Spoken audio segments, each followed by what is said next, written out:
Shalom Bapak Ibu, Saudara sekalian, selamat sore, selamat bertemu kembali dalam ibadah PA pada sore hari ini. Dan mari kita datang bersama-sama kepada Tuhan. Kita minta hadiratnya biar memenuhi setiap kita dimanapun kita berada. Puji nama Tuhan. Bapa di surga, kami mengucap syukur buat sore hari ini, buat kasih-Mu, buat kemurahan-Mu dalam setiap kehidupan kami. Kami percaya Tuhan, selama masih ada kesempatan untuk kami boleh menyenangkan hati Engkau, kami percaya Engkau ada di tempat ini. Kami percaya Engkau hadir di tempat ini bersama-sama dengan kami. Dan biar Engkau disenangkan atas puji-pujian kami. Terima kasih Tuhan, terima kasih di dalam nama Tuhan Yesus Kristus. Kami berdoa dan ucap syukur. Amin. Mari kita bersama-sama memuji nama Tuhan. Kita memasuki gerbangnya dengan penuh puji-pujian. Haleluya.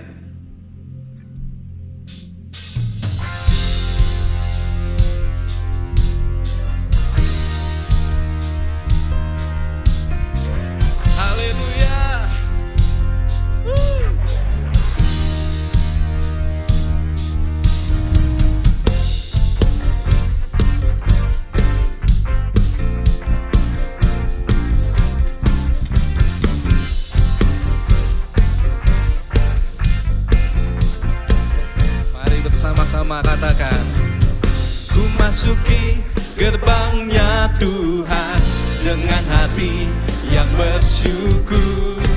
Ku bersorak memuji Tuhan, Dialah sukacitaku, sebab Dia baik, Dia sungguh baik. Kasih setianya untuk selamanya, sebab Dia baik, Dia sungguh baik. Kasih setianya kekal, sebab Dia baik, Dia sungguh baik. Kasih setianya untuk selamanya, sebab Dia baik, Dia sungguh baik. Kasih setianya kekal selamanya. Haleluya.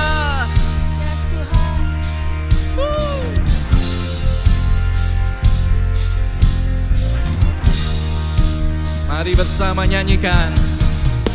Ku nyanyikan pujian bagi Dia dengan hati yang bersyukur.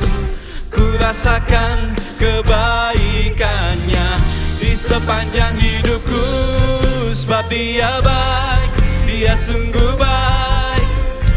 Kasih setianya untuk selamanya, sebab Dia baik, Dia sungguh baik.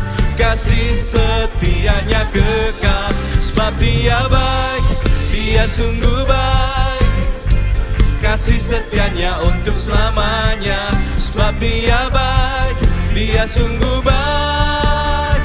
Kasih setianya kekal selamanya. Ku nyanyikan haleluya.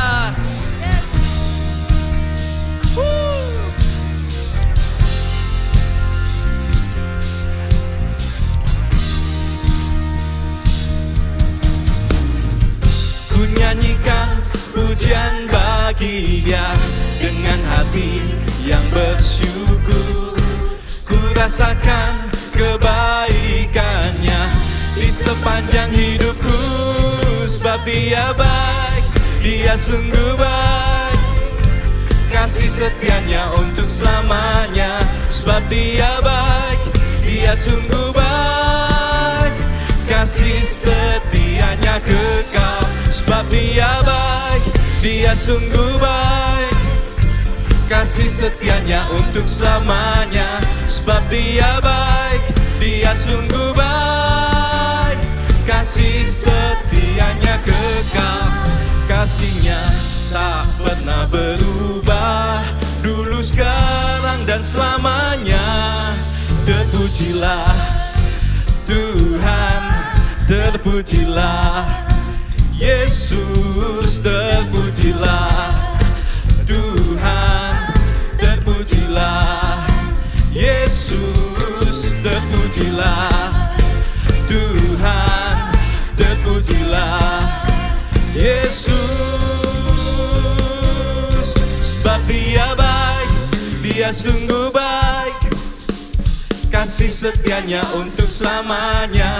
Sebab Dia baik, Dia sungguh baik, kasih setianya kekal. Oh, sebab Dia baik,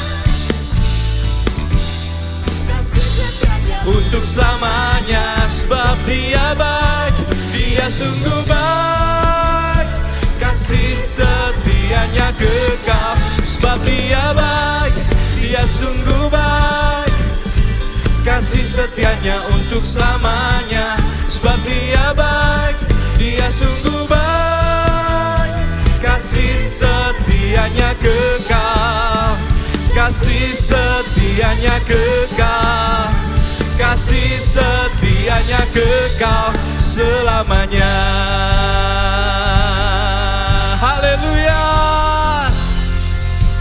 Sebab Engkau baik Tuhan, kasih setiamu untuk selama-lamanya. Terima kasih Tuhan. Haleluya. Mari kita bertepuk tangan buat Tuhan kita. Yeay. Terima kasih Tuhan. Kau Tuhan yang baik bagi kami. Kau mati bagi kami, bangkit bagi kami, dan menyediakan tempat bagi kami. Terima kasih Tuhan.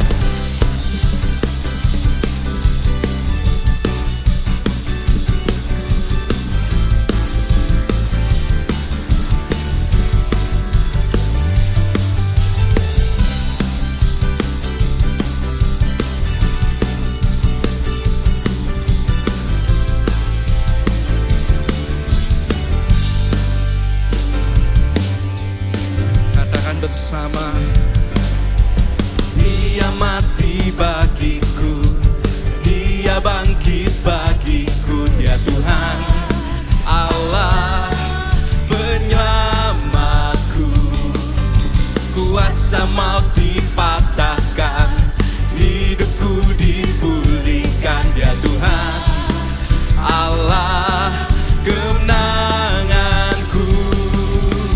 Dia sungguh baik, Dia sangat baik.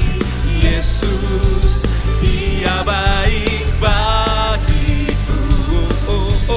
Dia sungguh baik, Dia sangat baik. Yesus, Dia baik bagiku. Dia ada di dalamku, haleluya. Dia ada di dalamku, bergerak di hidupku. Dia Tuhan Allah kekuatanku, Dia penuhi hatiku dengan kuasa kasih-Nya. Dia Tuhan Allah kemenanganku. Dia sungguh baik, Dia sangat baik. Yesus, Dia baik bagiku. Dia sungguh baik, Dia sangat baik. Yesus, Dia baik bagiku. Haleluya.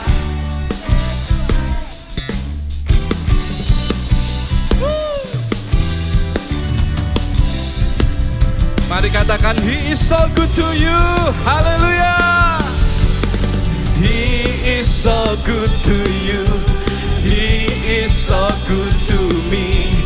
Jesus is so good to you and me. He is so good to you. He is so good to me.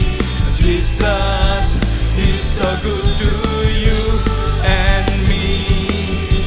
Jesus is so good to you and me. Jesus is so good to you. He's so good to me. He's so good to you and me. Yang pertama katakan haleluya. Yang percaya katakan haleluya. Sebab Engkau baik Tuhan. Kasih setiamu untuk selama-lamanya. Kami bersyukur buat rahmat-Mu yang mengikuti kami setiap hari, sehingga kami boleh ada sore hari ini. Itu semua karena kebaikan dan kemurahan Tuhan semata. Terima kasih Tuhan.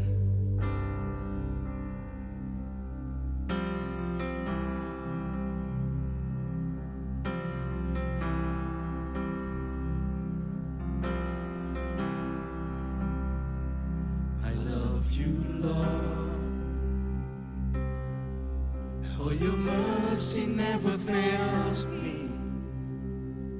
All my days I've been held in your hands. From the moment that I wake up till I lay my head, I will sing of the goodness of God. All my life you have been faithful. All my life you have been so good. With every breath that I am able, I will sing of the goodness of God. I love your voice. You have led me through the fire. In darkest night, you are close like no other. I know you as a father. I've known you as a friend. I have lived in the goodness of God. All my life you have been faithful. All my life you have been so good.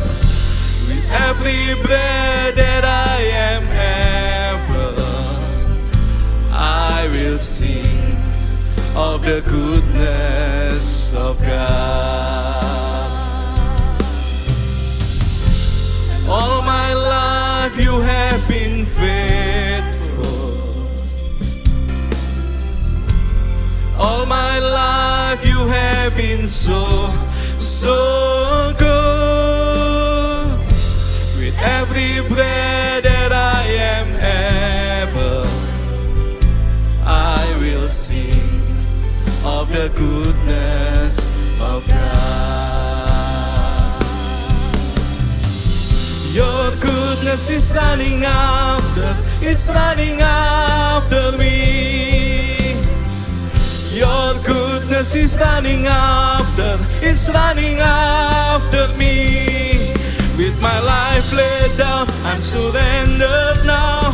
I give you everything.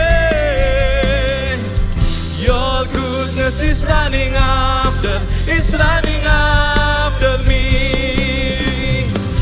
Your goodness is running after, it's running after me.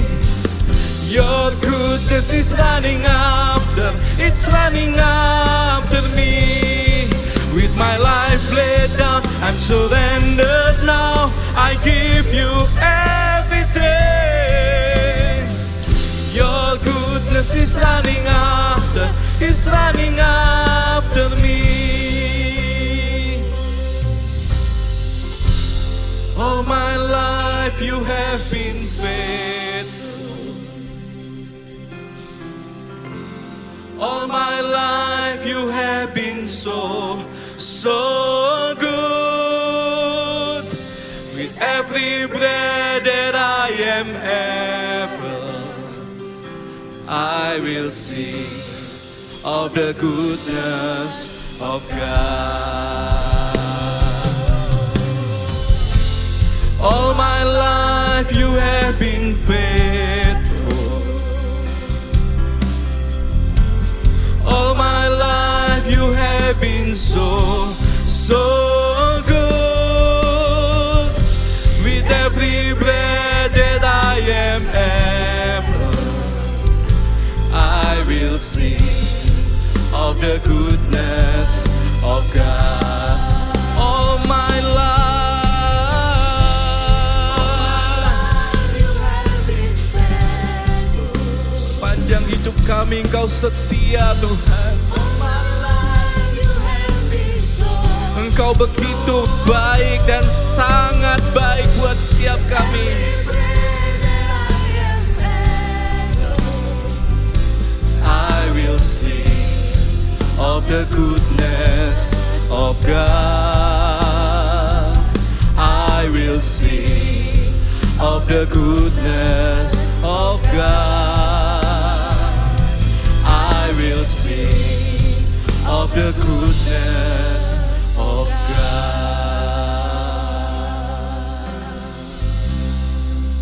Haleluya. Oh haleluya. Engkau Tuhan yang baik. Engkau Tuhan yang baik. Oh biar setiap umat-Mu mengalami kemurahan-Mu ya Tuhan. Oh haleluya. Glory haleluya. Haleluya. Glory haleluya. Glory haleluya Tuhan. Engkau Tuhan yang baik. Engkau Tuhan yang maha baik.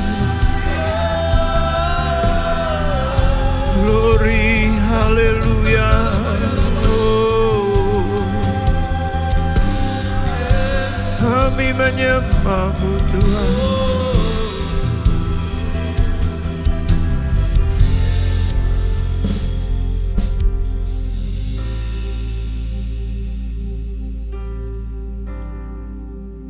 Kami bersyukur ya Tuhan, kami tuh punya Tuhan yang baik, sehingga tiap kali kami boleh merasakan dan mengalami kemurahan Tuhan dalam hidup kami.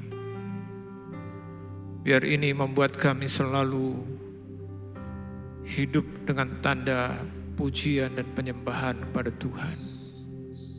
Terima kasih ya Tuhan, sore ini kami boleh ada di dalam hadirat-Mu. Dan sebentar kami akan belajar kebenaran firman-Mu. Roh Kudus, Engkau yang sudah hadir pada sore hari ini, ajar setiap kami Tuhan, baik kami yang di gereja maupun kami yang di rumah atau dimanapun kami sedang ikut beribadah bersama-sama. Ajar supaya kami makin mengerti, kami punya cara hidup yang benar, hidup kami makin tumbuh kuat, dewasa, bahkan menjadi serupa dengan Kau ya Tuhan. Terima kasih Tuhan, terima kasih. Kami siap untuk belajar seperti seorang murid. Kuasai hati dan pikiran kami Bapa. Di dalam nama Tuhan Yesus kami berdoa. Amin. Shalom. Puji Tuhan saudara-saudara, kita sudah belajar berkaitan dengan hukum otoritas. Saya merasa dan saya yakin setelah saya juga menelusuri bersama-sama dengan saudara, bahwa ini adalah salah satu hukum yang penting, yang setiap kita bukan hanya mengerti, tapi ini menjadi pedoman dalam hidup kita, dalam kita menjalankan hidup, otoritas dan pelayanan kita. Kita sudah sampai pada hukum yang kelima hari ini. Hukum yang kelima yang saya sebut sebagai pertanggungjawaban. Hukum yang kelima adalah pertanggungjawaban. Hukumnya adalah seperti ini, saudara-saudara. Setiap pemegang otoritas harus mempertanggungjawabkan kepada Allah yang merupakan sang pemilik otoritas. Untuk apa? untuk menerima hukuman atau penghargaan.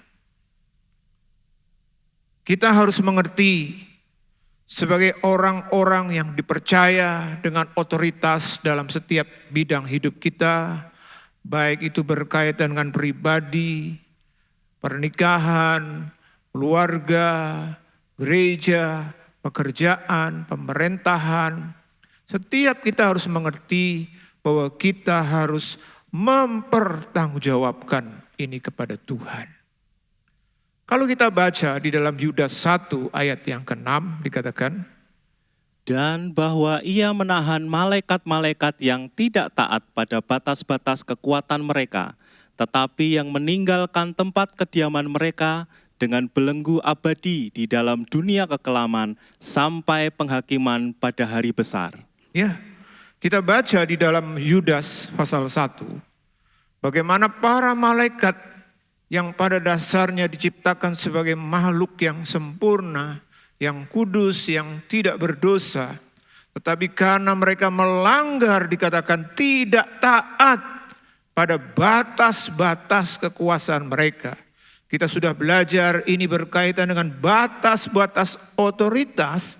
Maka apa yang terjadi? Dikatakan mereka dimasukkan, bahkan dikatakan ditahan, dibelenggu abadi di dalam dunia kekelaman.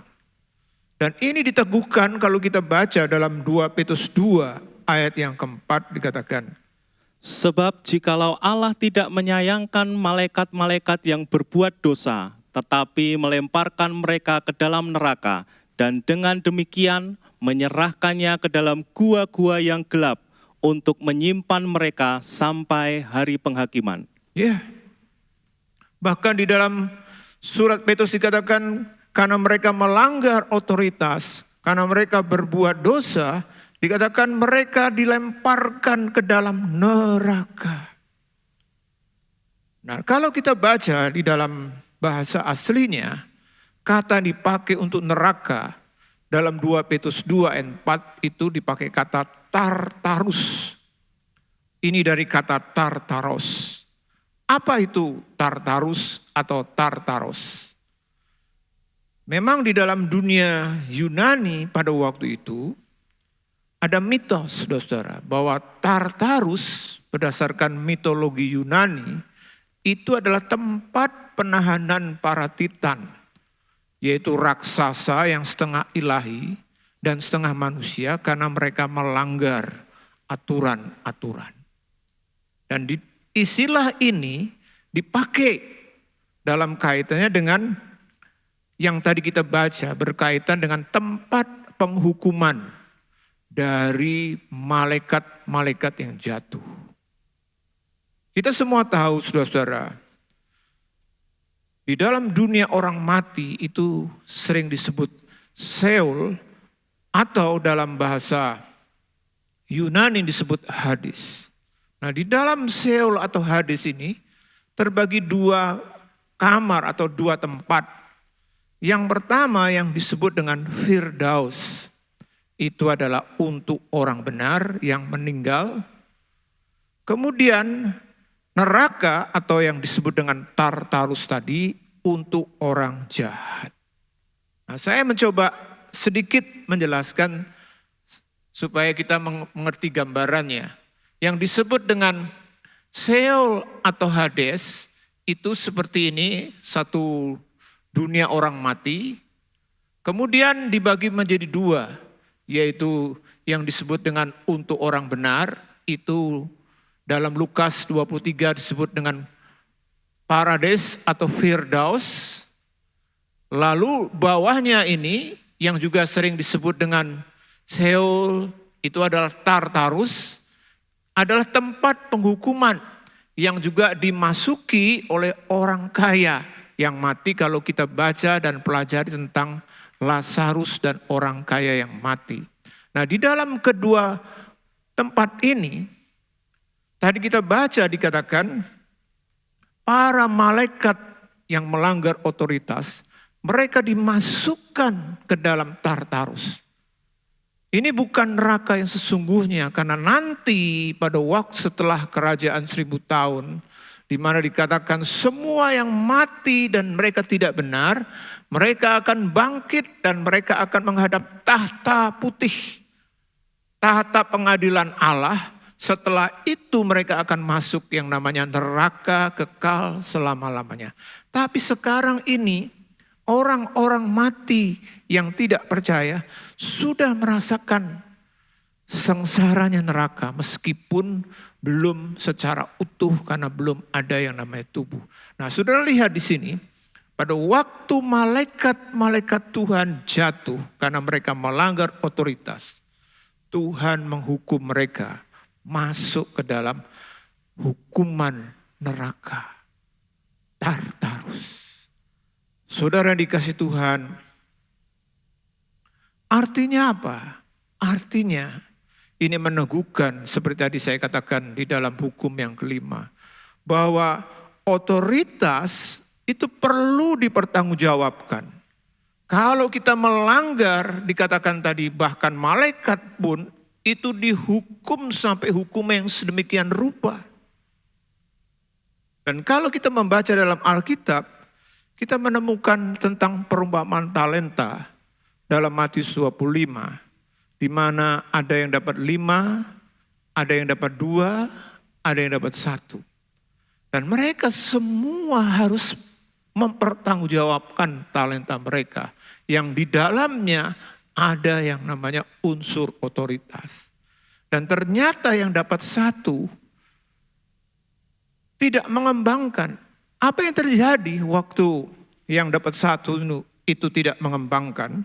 Kalau kita baca dalam Matius 25 ayat 30 dikatakan, Dan campakkanlah hamba yang tidak berguna itu ke dalam kegelapan yang paling gelap. Di sanalah akan terdapat ratap dan kertak gigi. Saudara lihat di sini, gara-gara tidak mengembangkan talenta, gara-gara tidak menjalankan otoritas dengan benar, firman Tuhan mengatakan, orang yang punya 1 talenta ini dihukum dan hukumannya juga berat. Kita baca dikatakan dia dimasukkan ke dalam kegelapan yang paling gelap. Ini gambaran apa? Ya gambaran seperti tadi. Malaikat Tuhan juga yang jatuh, yang gagal, yang melanggar otoritas dikatakan mereka dimasukkan di tempat kegelapan di mana terdapat ratap dan kertak gigi. Bapak, Ibu, saudara-saudara yang dikasih Tuhan, marilah kita mau mengerti betapa pentingnya sebuah otoritas di mata Tuhan. Itu dibuktikan dengan apa? Orang yang tidak menjalankan dengan baik dihukum sedemikian rupa. Ketidakbenaran dalam menjalankan otoritas ilahi dapat mengakibatkan seseorang menerima hukuman yang sangat berat. Kita perlu mengerti ini, saudara-saudara. Pada waktu saya merenungkan, mempersiapkan, ternyata kalau bicara soal pelanggaran otoritas, itu tidak main-main di hadapan Tuhan. Kita akan lihat nanti tokoh-tokoh Alkitab, begitu banyak yang gagal dan hukumannya itu luar biasa. Saudara yang dikasih Tuhan, kenapa orang yang punya 1 talenta ini tidak menjalankan otoritas dengan benar? Memang kalau bicara soal pelanggaran, tidak bertanggung jawab atas otoritas, penyebabnya macam-macam. Tapi untuk yang 1 talenta ini kalau kita baca, itu karena malas. Dalam Matius 25 ayat 24 dan 25 dikatakan, Datanglah juga hamba yang menerima 1 talenta itu dan berkata, Tuan, aku tahu bahwa Tuan adalah manusia yang kejam, yang menuai di tempat di mana Tuan tidak menabur, dan yang memungut dari tempat di mana Tuan tidak menanam. Karena itu aku takut dan pergi menyembunyikan talenta Tuan itu di dalam tanah. Ini terimalah kepunyaan Tuan. Maka jawab tuannya itu, Hai kamu, hamba yang jahat dan malas. Jadi kamu sudah tahu bahwa aku menuai di tempat di mana aku tidak menabur dan memungut dari tempat di mana aku tidak menanam. Saudara lihat di sini, kalau kita baca dalam ayat 24 dan 25 memang sepertinya hamba yang mendapat 1 talenta itu punya alasan kenapa seolah-olah dia menyalahkan sang tuannya yang merupakan gambaran dari Tuhan sendiri. Dia bilang, kenapa aku tidak baik jalankan? Dia bilang, karena Tuhan ini manusia yang kejam. Lalu dia bilang, aku takut makanya aku simpan. Tapi kalau kita baca dalam ayat yang ke-26, kita tahu sebenarnya siapa sebenarnya si hamba yang punya 1 talenta ini. Yaitu dikatakan, kamu adalah hamba yang jahat dan malas. Kenapa jahat? Apakah si hamba ini berbuat dosa? Tidak, hanya karena tidak menjalankan otoritas atau talenta yang dipercaya. Perhatikan Bapak Ibu, saudara-saudara. Kadang-kadang kita berpikir bahwa kalau yang namanya dosa, namanya tidak benar, itu seringkali kita pikir, ya yang namanya berdosa itu membunuh, berzina, macam-macam yang lain. Oke, itu semua adalah dosa. Tapi di mata Tuhan, yang namanya tidak menjalankan otoritas atau talenta yang dipercaya, itu juga jahat. Maka Tuhan tadi kita baca, tidak segan-segan menghukum si hamba ini dengan hukuman yang paling berat. Kenapa? Malas. Bapak Ibu, saudara-saudara dikasih Tuhan.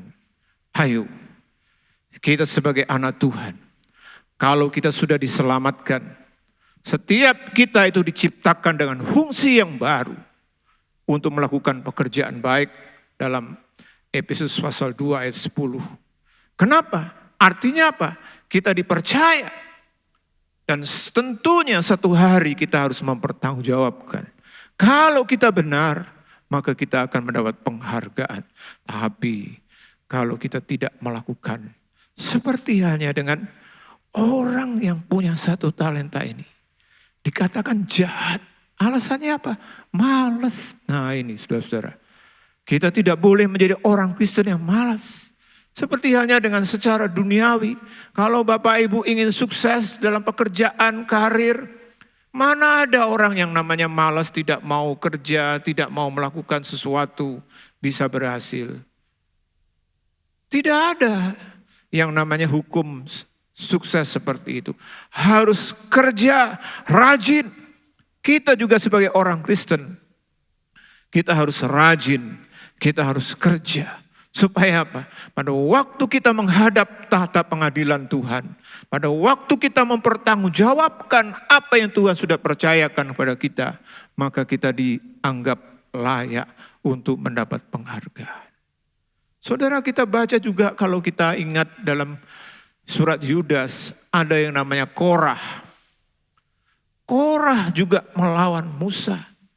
Apa yang terjadi waktu Korah melawan Musa? Hukumannya luar biasa. Di dalam Bilangan 16 ayat 30 sampai 33 dikatakan, Tetapi jika Tuhan akan menjadikan sesuatu yang belum pernah terjadi, dan tanah mengangakan mulutnya dan menelan mereka beserta segala kepunyaan mereka, sehingga mereka hidup-hidup turun ke dunia orang mati, maka kamu akan tahu bahwa orang-orang ini telah menista Tuhan.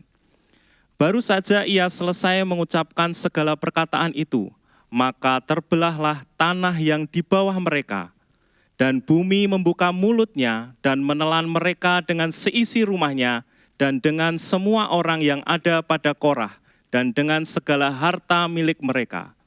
Demikianlah mereka dengan semua orang yang ada pada mereka turun hidup-hidup ke dunia orang mati, dan bumi menutupi mereka, sehingga mereka binasa dari tengah-tengah jemaah itu. saudara lihat,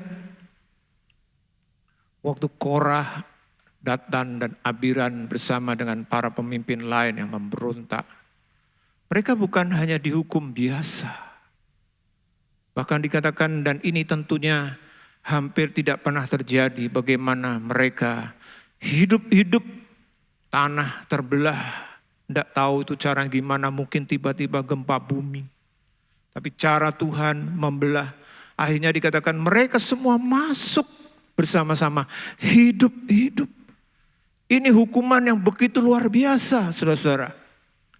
Ini hukuman yang begitu luar biasa, mereka hidup-hidup masuk ke tanah dan langsung mati dalam kondisi yang seperti itu. Artinya apa? Artinya pelanggaran terhadap otoritas itu dianggap sebagai sebuah pelanggaran yang berat di mata Tuhan.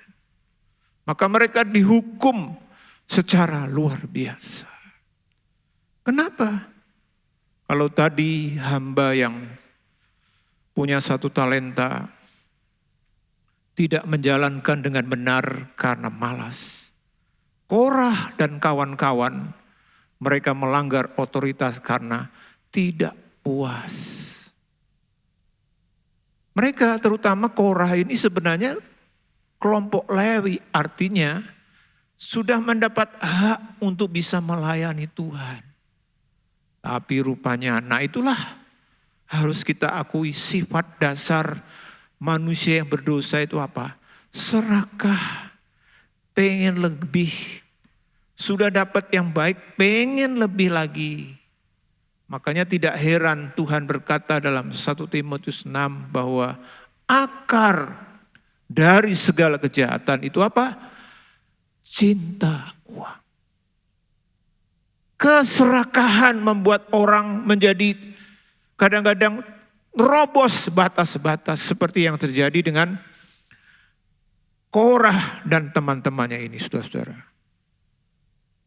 Kemudian saya daftarkan lagi yang lain. Kenapa saya ingin tunjukkan beberapa tokoh-tokoh dalam Alkitab yang melanggar, supaya betul-betul ini menjadi pelajaran bagi kita, Bapak Ibu, bahwa secara nyata Alkitab mengajarkan yang namanya otoritas, pelanggaran otoritas, bertanggung jawab terhadap otoritas itu penting di mata Tuhan. Siapa yang tidak kenal Musa? Tidak kenal Musa. Siapa yang tidak kenal Musa, Bapak Ibu? Dia pemimpin yang besar. Salah satu pemimpin yang amat sangat dihormati oleh bangsa Israel adalah Musa. Tapi dalam perjalanan hidupnya dia pernah melanggar otoritas. Kita baca dalam Bilangan 20 ayat 7, 8, 11 dan 12. Tuhan berfirman kepada Musa, ambillah tongkatmu itu, engkau dan Harun, kakakmu, harus menyuruh umat itu berkumpul. Katakanlah di depan mata mereka kepada bukit batu itu, supaya diberi airnya. Demikianlah engkau mengeluarkan air dari bukit batu itu bagi mereka dan memberi minum umat itu serta ternaknya. Sesudah itu Musa mengangkat tangannya, lalu memukul bukit batu itu dengan tongkatnya 2 kali. Maka keluarlah banyak air, sehingga umat itu dan ternak mereka dapat minum. Tetapi Tuhan berfirman kepada Musa dan Harun, karena kamu tidak percaya kepadaku dan tidak menghormati kekudusanku di depan mata orang Israel, itulah sebabnya kamu tidak akan membawa jemaah ini masuk ke negeri yang kuberikan kepada mereka. Bapak Ibu, saudara-saudara, Musa yang merintis dari mulai bangsa Israel keluar dari tanah Mesir. 40 tahun dia punya kedudukan yang tinggi sebagai pemimpin. Apa harapannya sebagai pemimpin? Saya yakin seperti hanya dengan bangsa Israel masuk ke tanah Kanaan. Musa juga pasti punya kerinduan sama. Saya satu kali masuk ke tanah Kanaan. Tapi Bapak Ibu, apa yang terjadi? Saya membayangkan seperti seorang yang sedang berlomba, sedang bertanding. Musa ini sudah hampir masuk ke finish dan menang, tapi gagal. Wah, itu saya yakin betapa beratnya. Tapi ini yang menjadi hukuman Musa. Karena apa? Karena dia melanggar otoritas. Sebenarnya penyebabnya atau menjadi faktor yang terjadi itu ya tidak terlalu berat seperti yang lain. Gara-garanya apa? Waktu orang-orang Israel mereka ngomel, lagi-lagi sama. Mereka tiap kali nggak ada makan, protes. Nggak ada minum, nggak ada air, protes. Padahal sudah pernah mengalami mujizat di mana ada air di tengah-tengah kekeringan. Tapi waktu itu mereka grundel, mereka ngomel. Nah rupanya Bapak Ibu, Musa ini jengkel sebagai pemimpin. Orang Israel ini kok sudah nggak bisa diberitahu ya, nggak bisa punya pengalaman yang seharusnya bisa dijadikan pelajaran. Tuhan beritahu kepada Musa, Musa, sekarang kamu kumpulkan orang Israel, lalu nanti kamu katakan, Tuhan sudah pesan, katakan kepada bukit batu atau gunung ini. Nanti gunung itu keluar air. Tapi saya yakin karena Musa saking emosinya dikuasai kemarahan dan memang tongkat Musanya ini punya otoritas, punya kuasa juga. Sehingga akhirnya dia lakukan apa? Dia pukul dengan tongkat. Keluar air.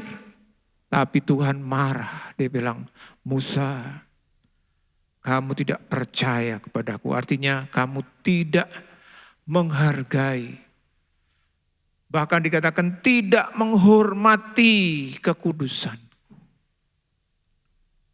Saudara yang dikasihi Tuhan, bukankah kadang-kadang bisa terjadi dalam hidup kita seperti ini? Di mana kita bisa melanggar otoritas karena apa? Karena kita itu tidak mengendalikan dengan benar. Kalau kita baca dalam Ulangan 32 ayat 50 dan 51 dikatakan, Kemudian engkau akan mati di atas gunung yang akan kau naiki itu, supaya engkau dikumpulkan kepada kaum leluhurmu, sama seperti Harun kakakmu, sudah meninggal di gunung Hor dan dikumpulkan kepada kaum leluhurnya. Oleh sebab kamu telah berubah setia terhadap aku di tengah-tengah orang Israel, dekat mata air Meriba di Kades, di padang gurun Sin, dan oleh sebab kamu tidak menghormati kekudusanku di tengah-tengah orang Israel. ya diulang lagi dalam kitab Ulangan. Tadi kita baca dalam Bilangan hal yang sama sudah diberitahu. Sekarang diulang lagi, artinya apa? Ini sebuah pelajaran yang sangat penting. Bahwa pemimpin yang paling besar pun yang namanya Musa ternyata bisa gagal dalam perjalanan hidupnya, yaitu berkaitan dengan otoritas yang disalahgunakan karena tidak mau dengar suara daripada Tuhan. Bapak Ibu saudara-saudara yang dikasihi Tuhan, kalau kita baca kenapa Musa melanggar otoritasnya? Karena Musa terprovokasi.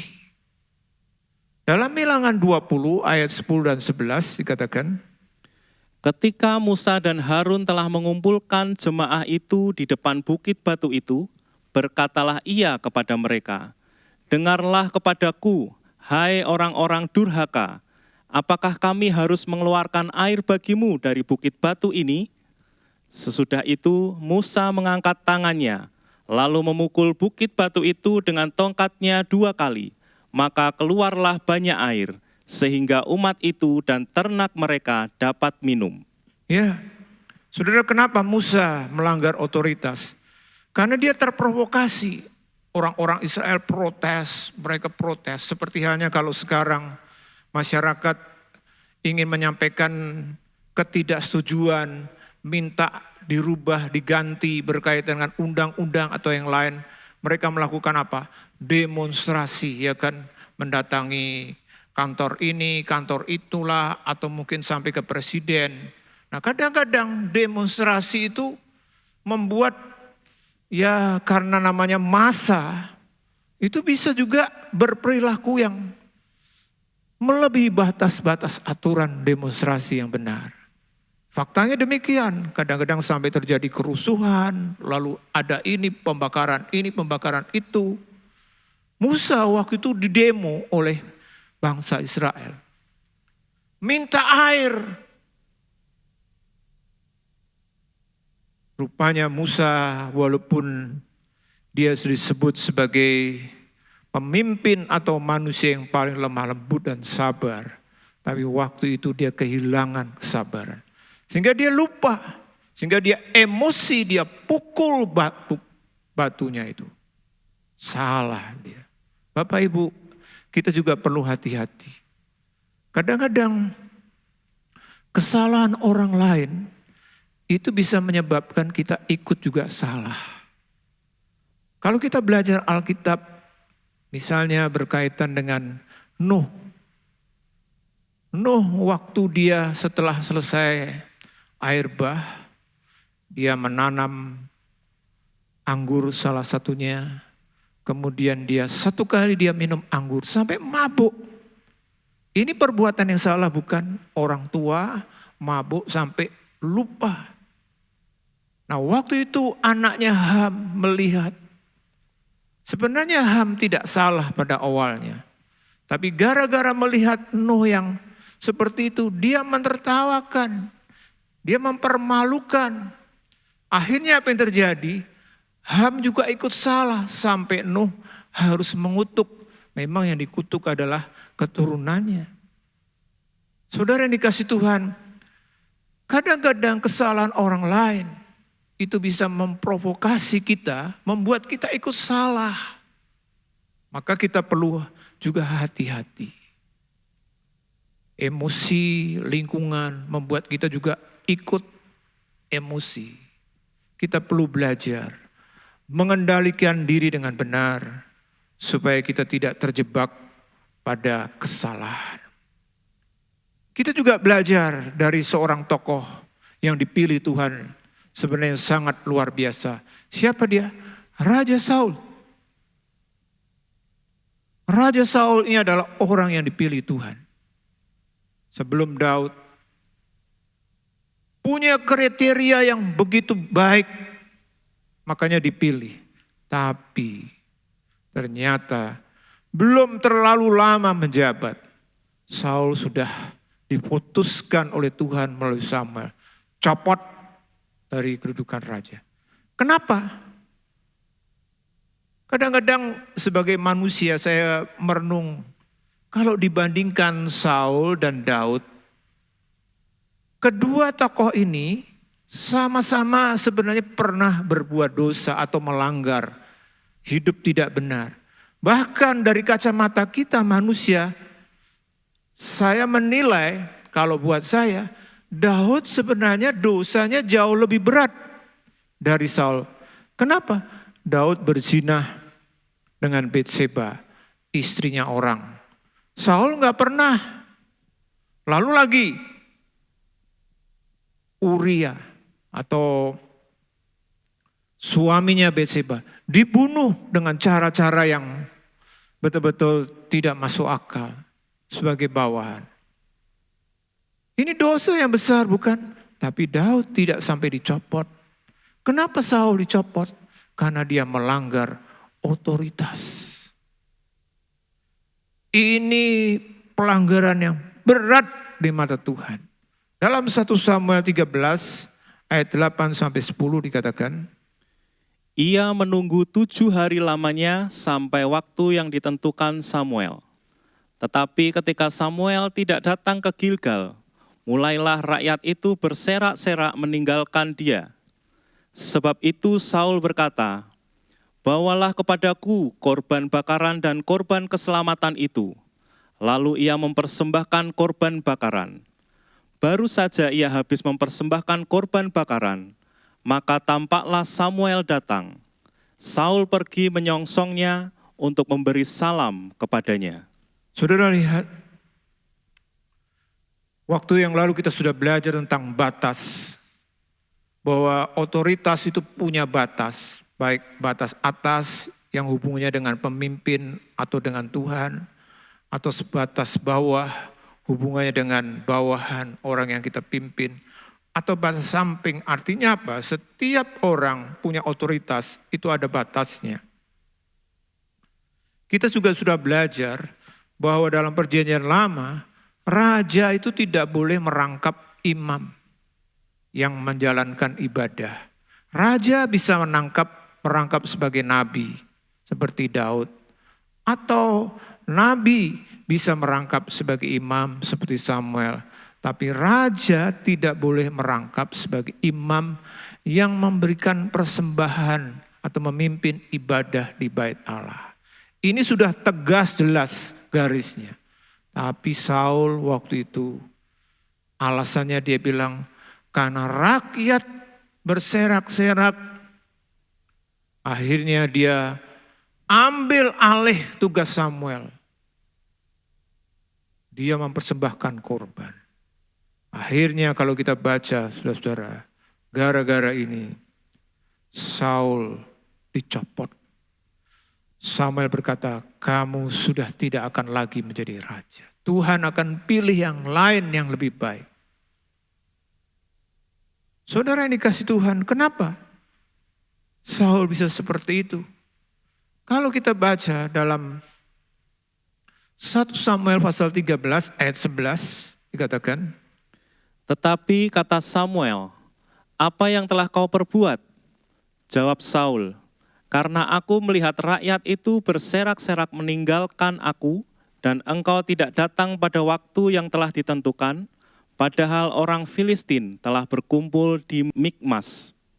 Nah waktu itu saudara-saudara, Saul disuruh sekali lagi. Kalau tadinya tidak disuruh, dia melanggar yang namanya ambil persembahan. Sekarang Samuel bilang, coba sekarang kamu lawan itu ya bangsa yang menjadi musuhmu, kemudian tumpas semuanya. Tapi yang terjadi apa? Saul sekali lagi tidak taat perintah Tuhan. Lalu kalau saudara baca, alasannya selalu sama. Kalau yang pertama dia bilang, aku melihat rakyat itu berserak-serak meninggalkan aku. Yang kedua, waktu dia ditegur juga karena dia salah, dia bilang, aku takut kepada rakyat. Saudara dikasih Tuhan, kita perlu menghormati orang, menghargai sesama. Kita juga perlu sebagai hamba Tuhan, sebagai pemimpin, sebagai pelayan, kita perlu banyak toleransi dengan hal-hal yang terjadi. Tapi Bapak Ibu, kalau bicara soal dosa, kebenaran, takut, yang pertama kita harus takut itu kepada Tuhan. Pada waktu rasul-rasul dalam Kisah Rasul, terutama Petrus dan Yohanes, mereka mengabarkan Injil, lalu mau ditangkap, dimasukkan ke pengadilan. Mereka tidak takut, mereka bilang, silahkan nilai sendiri. Lebih baik takut kepada Tuhan atau kepada manusia. Kita perlu menjaga ini, supaya kita juga jangan sampai salah. Sekali lagi, kita perlu menghargai orang, menghargai sesama, hal-hal yang ada di lingkungan kita.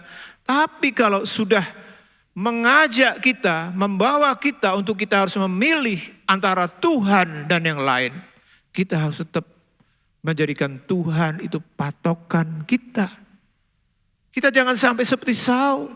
Memang sebagai raja dia butuh rakyat, dia melayani rakyat. Tapi kalau rakyat itu mengajak yang tidak benar, dia seharusnya tetap pegang bahwa dia ikut Tuhan dan taat pada Tuhan.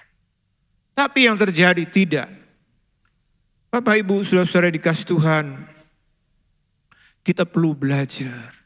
Jangan sampai kita juga membiarkan diri kita rasa sungkan bisa, menghormati bisa, toleransi juga bisa dalam hal tertentu.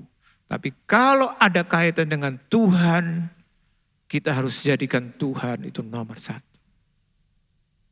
Lalu kita baca juga Adam dan Hawa karena melanggar otoritas. Apa yang terjadi? Dihukum, mereka harus mengalami kematian. Dalam Kejadian 2 ayat 16 dan 17 dikatakan, Lalu Tuhan Allah memberi perintah ini kepada manusia.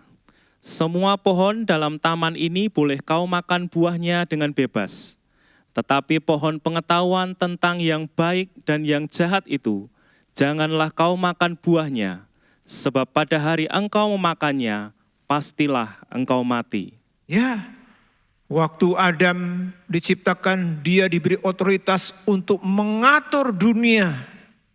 Tapi tetap ada batasnya. Ingat, cara Tuhan memberi batas dengan memberikan aturan tidak boleh makan. Kalau kamu makan pohon yang satu ini, padahal semua yang lain boleh, Tuhan bilang kamu mati. Pelanggaran terhadap otoritas membuat Adam dan Hawa mati. Kenapa saudara-saudara? Karena ini kalau kita baca dalam Kejadian 3 ayat 4-6 dikatakan, Tetapi ular itu berkata kepada perempuan itu, sekali-kali kamu tidak akan mati. Tetapi Allah mengetahui bahwa pada waktu kamu makannya, matamu akan terbuka dan kamu akan menjadi seperti Allah, tahu tentang yang baik dan yang jahat. Perempuan itu melihat bahwa buah pohon itu baik untuk dimakan dan sedap kelihatannya. Lagi pula pohon itu menarik hati karena memberi pengertian. Lalu ia mengambil dari buahnya dan dimakannya dan diberikannya juga kepada suaminya yang bersama-sama dengan dia. Dan suaminya pun memakannya. ya, pelanggaran terhadap otoritas Tuhan terjadi karena apa? Karena godaan terhadap keinginan. Setiap kita memang pengen. Nah, inilah yang diambil celahnya oleh iblis, Bapak Ibu. Waktu itu diiming-imingi dengan kebenaran yang diputarbalikkan. Karena diulang-ulang, akhirnya apa yang terjadi? Apalagi dilihat, waduh, buahnya kok bagus ya, sampai dikatakan menarik hati, kelihatan sedap dimakan. Lama-lama jatuh. Akhirnya bukan hanya Hawa, Adam juga melanggar otoritas. Kita perlu hati-hati dengan keinginan kita. Jangan sampai membuat kita salah dan melakukan hal yang tidak benar. Lalu juga dalam kehidupan keseharian dalam keluarga, saya kasih contoh bahwa melanggar otoritas itu hukumannya berat, saudara-saudara. Yaitu apa? Tidak hormat orang tua. Kalau kita baca dalam Perjanjian Lama, dalam Ulangan 21 ayat 18 dan 21 dikatakan, Apabila seseorang mempunyai anak laki-laki yang degil dan membangkang, yang tidak mau mendengarkan perkataan ayahnya dan ibunya, dan walaupun mereka menghajar dia, tidak juga ia mendengarkan mereka, maka haruslah semua orang sekotanya melempari anak itu dengan batu sehingga ia mati. Demikianlah harus kau hapuskan yang jahat itu dari tengah-tengahmu, dan seluruh orang Israel akan mendengar dan menjadi takut. Saudara lihat, hormat pada orang tua. Ini juga bentuk dari pelanggaran otoritas. Dan firman Tuhan mengatakan dalam hukum Taurat, anak yang kurang ajar terhadap orang tua, itu hukumannya mati. Coba, kalau sekarang memang dengan hukum sekarang, kalau ada yang seperti ini, wah bisa balas hukumannya yang membunuh. Tapi ini merupakan pelajaran. Kenapa? Anak yang tidak hormat pada orang tua dihukum mati. Karena orang tua itu adalah wakil Allah di dalam keluarga. Artinya apa? Kalau anak itu tidak hormat pada orang tua, sama dengan dia tidak hormat pada Tuhan. Sehingga ini sebabnya kenapa anak yang seperti ini harus dihukum mati. Sebabnya apa Bapak Ibu? Kalau kita baca dalam kitab Amsal 22 ayat 6 dikatakan, Didiklah orang muda menurut jalan yang patut baginya, maka pada masa tuanya pun ia tidak akan menyimpang daripada jalan itu. Diulang lagi juga dalam ayat 15. Kebodohan melekat pada hati orang muda, tetapi tongkat didikan akan mengusir itu daripadanya. Dalam bahasa yang lain kalau saya baca orang muda. Kalau orang muda kan pengertiannya sudah remaja atau mungkin sudah muda. Tapi dalam bahasa aslinya lalu diterjemahkan oleh beberapa penterjemahan yang sangat kredibel, dipercaya salah satunya King James Version, itu diterjemahkan sebagai anak atau child. Nah ini sebabnya memang, makanya kita sebagai orang tua yang punya anak-anak, sejak masih kanak-kanak harus diajar, dididik, supaya apa? Supaya anak itu juga punya hormat kepada orang tua. Kita perlu mengembangkan pendidikan ini. Bapak, Ibu, saudara-saudara yang dikasih Tuhan, kita sudah belajar, saya sebutkan beberapa contoh tokoh, bahwa ternyata kalau seseorang itu siapapun dia, bahkan sampai Musa, Adam, Hawa, malaikat pun, kalau yang namanya melanggar otoritas, tidak bisa tidak, hukumannya itu tegas dan jelas dan sangat berat. Maka kita perlu sebagai orang-orang percaya yang dipercaya otoritas, apapun bentuk otoritas itu, sekali lagi, entah minimal terhadap diri kita, keluarga, pekerjaan, pelayanan, pemerintahan, apapun, kita perlu setia. Setia apa? Setia menjalankan otoritas. Tadi saya gambarkan Musa itu seperti ini, Bapak Ibu. Memimpin begitu luar biasa menghadapi berbagai macam tantangan, pergumulan, waduh. Sudah hampir sampai masuk tanah Kanaan. Gagal dia. Akhirnya apa? Jatuh pas persis mau deket finish. Coba kalau yang seperti ini terjadi, betapa menyakitkan, bukan? Kita jangan sampai seperti ini. Caranya gimana kita setia menjalankan otoritas, saudara-saudara? Kalau kita baca dalam Matius 25 ayat 23 dikatakan, Maka kata tuannya itu kepadanya, baik sekali perbuatanmu itu, hai hambaku yang baik dan setia. Engkau telah setia memikul tanggung jawab dalam perkara yang kecil. Aku akan memberikan kepadamu tanggung jawab dalam perkara yang besar.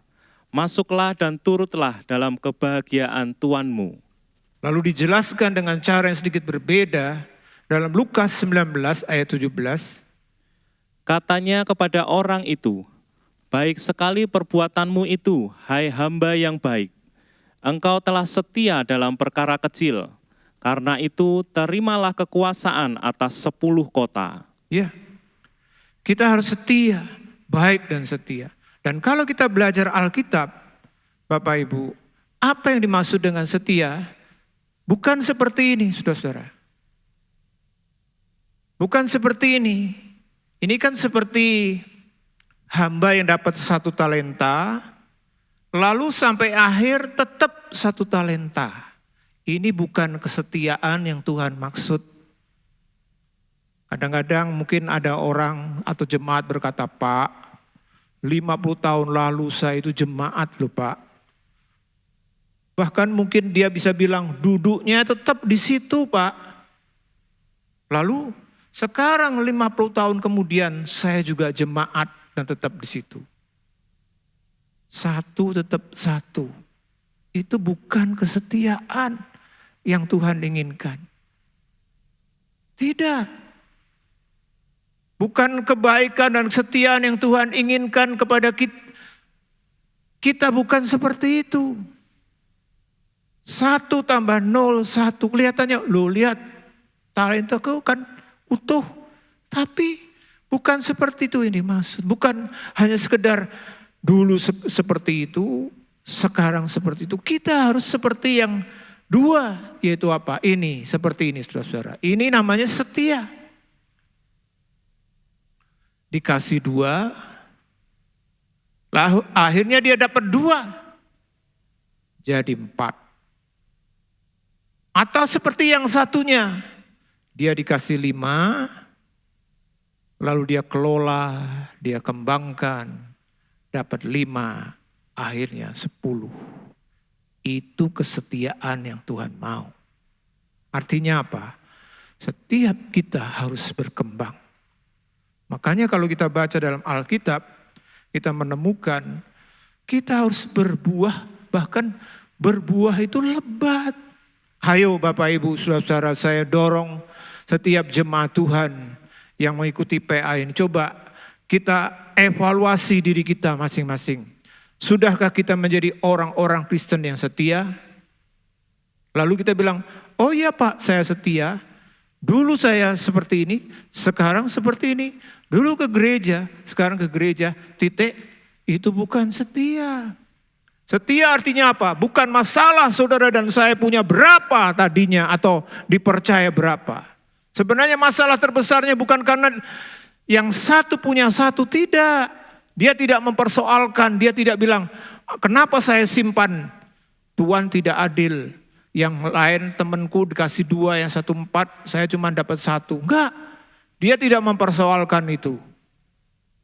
Bapak Ibu saudara-saudara yang dikasih Tuhan, saya harap setiap kita, siapapun yang Tuhan sudah selamatkan, ayo kita pakai setiap otoritas yang Tuhan berikan.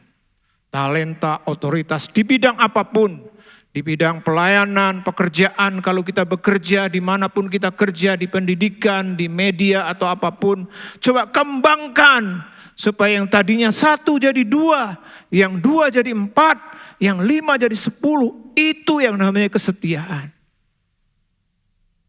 Ini yang Tuhan inginkan dengan otoritas yang Tuhan beri, dan kalau kita lakukan ini tadi kita baca dikatakan, hai hambaku yang baik dan setia, engkau akan dipercaya dengan perkara yang besar, sabaslah, masuklah ke dalam kebahagiaan Tuhan.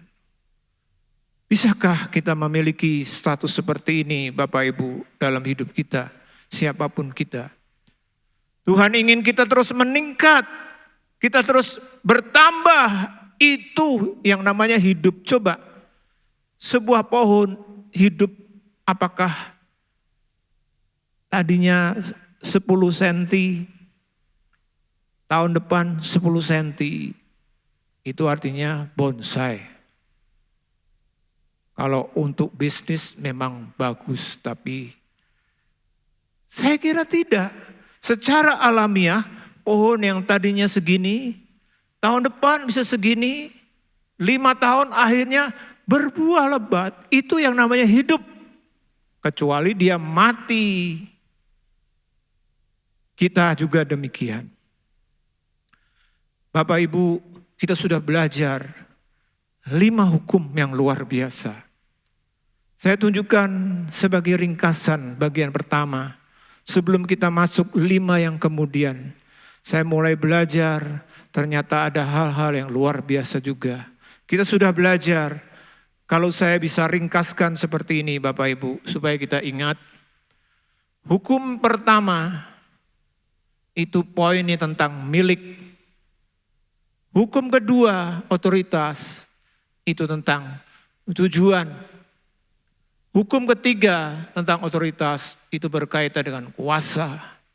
Hukum yang keempat itu berkaitan dengan batas. Hukum yang kelima berkaitan dengan pertanggungjawaban. Jadi jelas kalau kita bicara otoritas artinya apa? Ada milik. Isinya apa? Otoritas adalah milik Tuhan yang dipercayakan kepada umatnya dan atau orang yang dipilihnya. Hukum yang kedua tujuan, kalau kita bisa bilang saya dipercaya otoritas artinya apa? Dalam rangka pengembangan kerajaan Allah, otoritas itu diberikan. Supaya kita berkembang, tidak hanya sekedar supaya saya bagus, hebat untuk diri sendiri, tidak, untuk kerajaan Tuhan. Lalu apa itu yang namanya otoritas? Itu kuasa.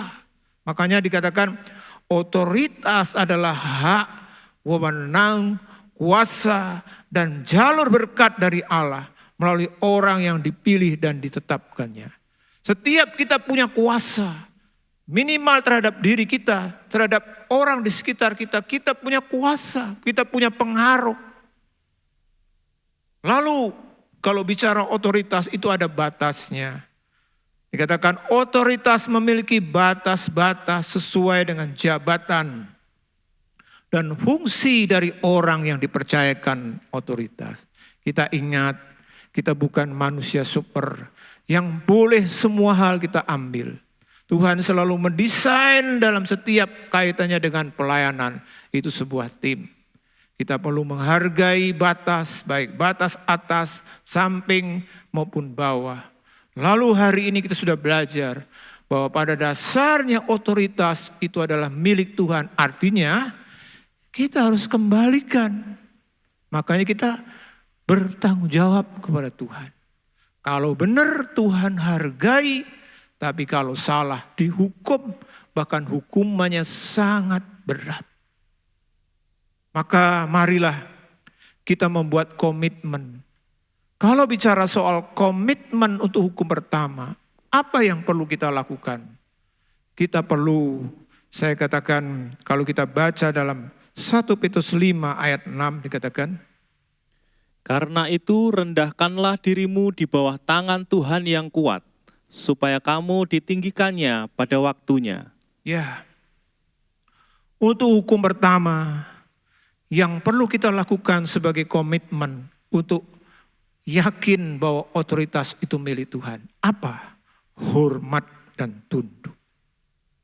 Ini sangat penting. Jiwa dari otoritas.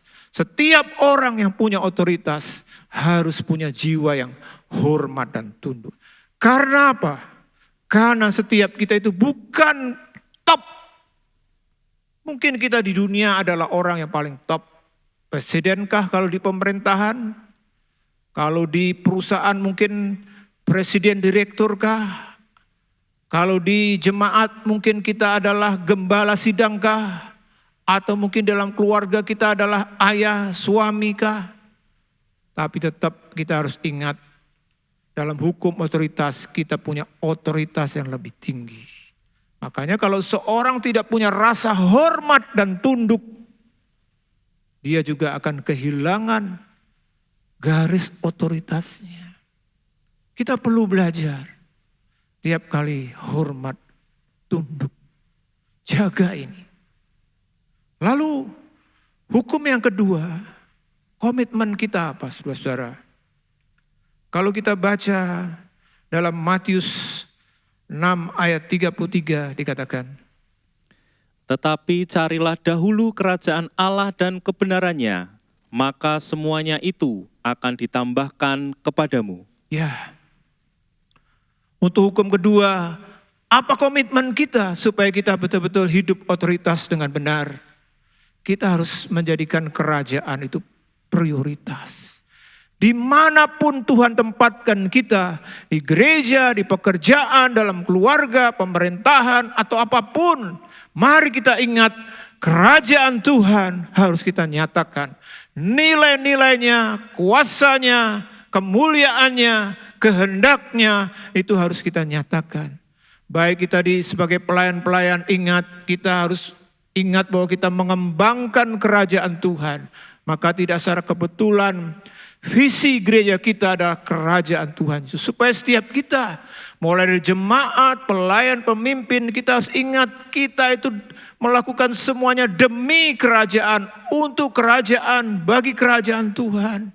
Nah itu harus kita terapkan dalam keseharian kita juga, keluarga. Jadikan keluarga kita keluarga kerajaan Tuhan. Nilai-nilai kerajaan dinyatakan. Bapak Ibu yang bekerja sebagai karyawan, sebagai bos, coba jadikan tempat usaha pekerjaanmu itu adalah usaha kerajaan. Pemerintahan apalagi pejabat-pejabat, kalau Bapak Ibu dipercaya Tuhan sebagai pejabat, jangan lupa nilai-nilai kerajaan itu dinyatakan. Dan yang ketiga, kalau kita belajar hukum otoritas tentang kuasa, Apa yang perlu menjadi komitmen kita? Kita baca dalam Kisah Rasul 1 ayat 8 dikatakan, Tetapi kamu akan menerima kuasa kalau Roh Kudus turun ke atas kamu, dan kamu akan menjadi saksiku di Yerusalem dan di seluruh Yudea dan Samaria dan sampai ke ujung bumi. ya, bicara otoritas kuncinya apa? Roh Kudus. Karena Tuhan bilang kalau Roh Kudus turun ke atas kamu, kamu akan menerima kuasa. Otoritas selain adalah kedudukan, posisi, tapi di dalamnya ada kuasa. Caranya gimana? Kita bisa punya kuasa yang terus bertambah, penuh dengan Roh Kudus. Lalu komitmen berkaitan dengan batas, apa yang perlu kita lakukan? Kalau kita baca dalam Yohanes 3 ayat 30 dikatakan, Ia harus makin besar, tetapi aku harus makin kecil. saudaraku, kita belajar dari Yohanes Pembaptis. Kenapa dia berhasil menjaga diri tetap dalam batas-batas yang benar. Meskipun dia nabi yang paling besar, punya otoritas Elia, wah semua orang ikut dia kalau kita baca, kita sudah belajar yang lalu. Tapi dia tetap tunduk, hormat, gak mengambil alih yang menjadi kuasanya. Karena apa? Dia punya moto yang luar biasa. Dia berkata, ia harus makin besar, tapi aku harus makin kecil. Mari kita juga punya hidup yang seperti ini. Sehingga semakin kita dipercaya, kita semakin menjaga diri kita tetap rendah hati, tetap selalu menjadikan Tuhan utama. Wah, luar biasa saudara-saudara. Dan yang kelima, kalau kita baca apa yang menjadi otoritas komitmen kita di dalam Matius 25 ayat 21 dikatakan, Maka kata tuannya itu kepadanya, Baik sekali perbuatanmu itu, hai hambaku yang baik dan setia. Engkau telah setia dalam perkara kecil, aku akan memberikan kepadamu tanggung jawab dalam perkara yang besar. Masuklah dan turutlah dalam kebahagiaan Tuanmu. Saudara yang dikasih Tuhan, mari setiap kita yang punya otoritas kita jaga, pegang, setia sampai akhir. Sekali lagi bukan berarti satu tetap satu, dua tetap dua. Tidak, terus berkembang. Karena apa? Karena apa? Kuncinya penuh dengan Roh Kudus. Kalau seseorang penuh dengan Roh Kudus, hidupnya pasti akan berdampak lebih dan lebih lagi. Kita akan bisa menjadi orang yang mengalami lompatan, terobosan dalam hidup. Karena apa? Karena bukan kita, tapi karena otoritas yang Tuhan berikan, karena Roh Kudusnya. Maka kita perlu jaga rasa hormat dan takut dan terus memprioritaskan kerajaan. Dan inilah hal yang perlu kita miliki. Saya percaya Bapak Ibu, kalau setiap jemaat, setiap pelayan, setiap pemimpin punya pola hidup seperti ini, dimanapun kita ditempatkan Tuhan, kita akan menjadi umat-Nya yang memuliakan Tuhan. Puji Tuhan, kita akan datang pada Tuhan. Kita berdiri bersama-sama, baik saudara-saudara yang di gereja maupun juga yang di rumah.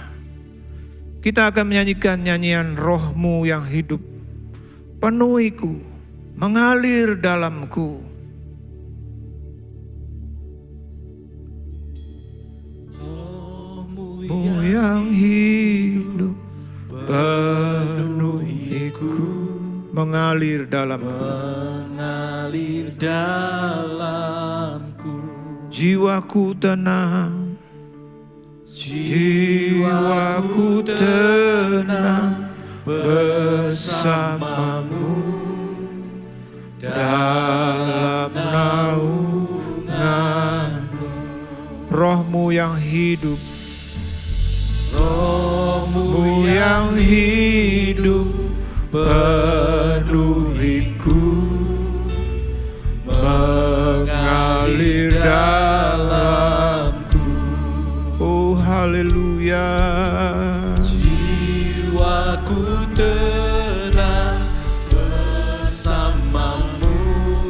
naungan. dalam naunganmu.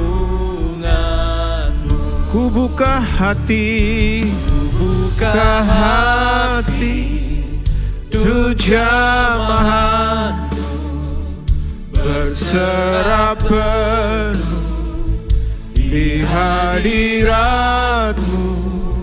Kau ambil alih seluruh hidupku di altarmu, menyembahmu. Ku buka hati, buka hati tu jamahanmu, berserah penuh di hadiratmu. Kau ambil alih seluruh hidupku di altarmu, menyembahmu.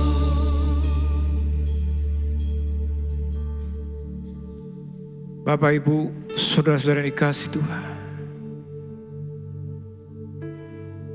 salah satu kunci yang penting untuk kita bisa terus dipercaya, bergerak, bahkan akhirnya menjadi sangat maksimal bagi Tuhan dalam hal otoritas, kita harus penuh dengan Roh Kudus. Karena hanya Roh Kuduslah yang memampukan kita untuk kita memiliki karakter sebagai seorang hamba dan pelayan yang baik.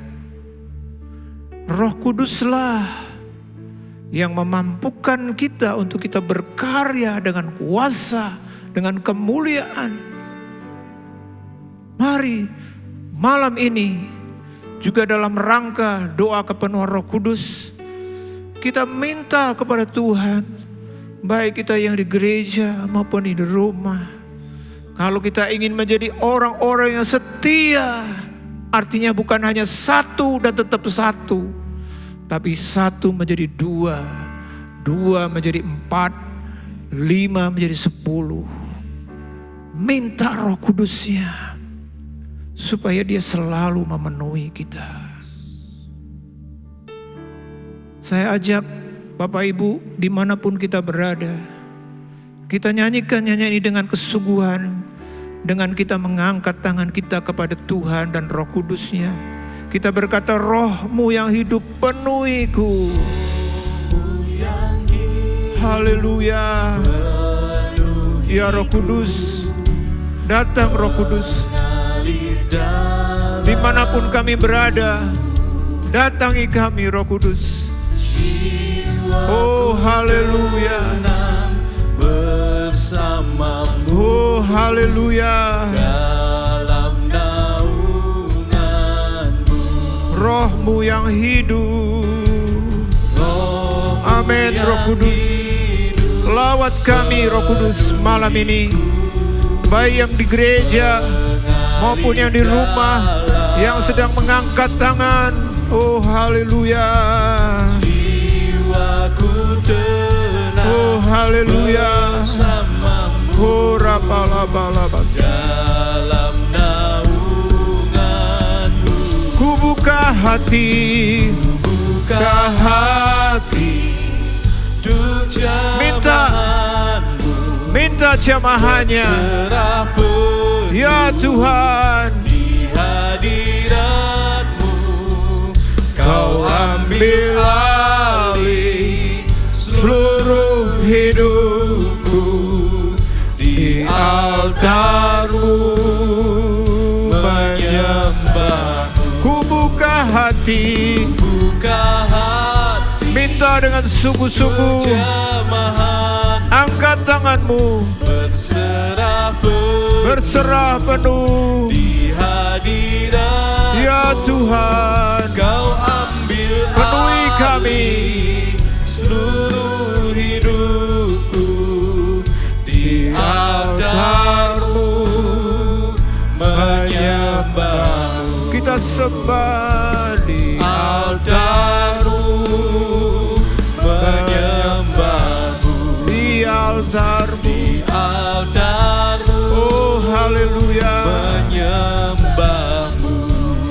kita sembah Dia. Kiralabalaba sekirialabalabalaba. Yesus penuhi kami Sekiralabatakaralabalaba. dengan rohmu yang kudus. Minta Roh Kudus-Nya biar Dia memenuhi kita, menjamah hidup kita. Horabalaba sekiririririri. Horatakaralabalaba. Roh Kudus, penuhi kami dimanapun kami yang merindu akan Engkau. Penuhi kami Roh Kudus. Kami yang di gereja, di rumah, dimanapun, penuhi kami. Kuasai kami Roh Kudus. Horabalaba sekaralaba takaralabalaba. Sekaralaba takaralabalaba.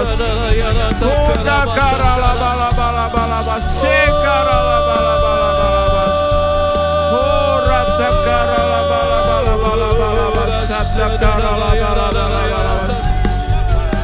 Penuh dengan Roh Kudus, penuh dengan Roh Kudus.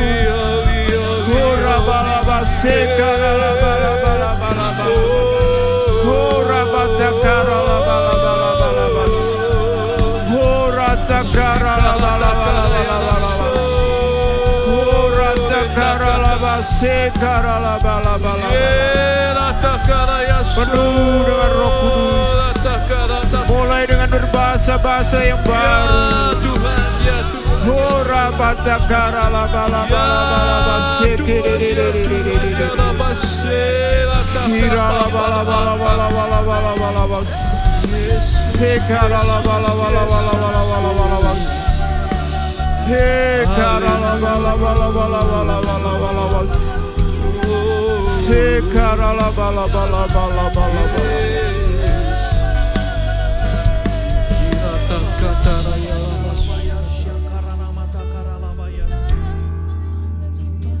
Biar setiap kita selalu rindu, haus akan Roh Kudus-Nya. Karena Dialah yang membuat setiap kita dimampukan untuk hidup dengan otoritas yang berkembang, memuliakan Tuhan. Bahkan dengan Roh Kudus-Nya juga membuat setiap kita dimampukan untuk menjadi setia sampai akhir dalam hidup kita. Kalau malam ini Bapak Ibu belum mengalami jamahan Roh Kudus-Nya, cari terus. Karena Tuhan memang menginginkan, merindukan untuk memberikan kepenuhan Roh Kudus-Nya kepada kita. Supaya kita menjadi jemaat yang berdampak, jemaat yang memuliakan Tuhan. Sehingga pada saatnya nanti setiap kita akan mendapat pahala penghargaan dari Tuhan. Terima kasih Tuhan. Terima kasih Tuhan malam ini. Biar setiap kami terus hidup penuh dengan Roh Kudus. Terima kasih Tuhan. Kau berkati kami semua yang sudah mendengar firman-Mu. Terima kasih Tuhan. Dan sekarang kita angkat tangan kita untuk menerima berkat-Nya. Saudara-saudaraku yang dikasihi Tuhan, terimalah berkat di dalam kasih karunia Tuhan Yesus Kristus, kasih Allah Bapa, dan dengan persekutuan Roh Kudus biarlah menyertai saudara semua, mulai malam hari ini bahkan sampai Maranatha. Tuhan Yesus datang kedua kali menjemput kita semua. Haleluya. Amin.